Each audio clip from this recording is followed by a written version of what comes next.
to the public to please help me. That was 10-year-old Saskeya Tobin of Echoes on the east bank of Demerara, pleading to the public for financial assistance to help save her life. Less than 6 months ago, 10-year-old Saskeya Tobin, like most children her age, was healthy and enjoying all the pleasures of her childhood, including playing video games and running outdoors with her friends. However, all of that changed in December when what began as a simple fever quickly evolved into the child being diagnosed with acute myeloid leukemia. Acute myeloid leukemia, AML, is a cancer of the myeloid line of blood cells characterized by the rapid growth of abnormal cells that build up in the bone marrow and blood and interfere with the normal blood cell production. Some of the most common symptoms include frequent infections, excessive sweating, and tiredness. During an interview on Wednesday with Dolores Hudson, the grandmother and legal guardian of Saskeya, it was conveyed that life has been difficult since she learned of her grandchild's illness. Hudson, who has been caring for her granddaughter since birth, relayed that Saskeya's illness began with prolonged high fever. However, when the child was taken to the Georgetown Public Hospital, numerous tests conducted by the doctors were all inconclusive. I bring her back to Georgetown Hospital in the emergency, and they take a lot of tests, and they say all the tests coming out negative, but the child still having the fever. The continued failure to diagnose Saskeya left the doctors with one last option: a bone marrow biopsy.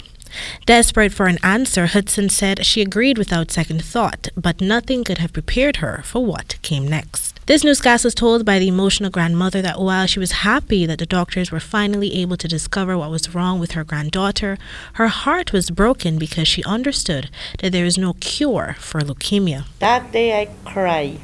I really cry because I know what is leukemia.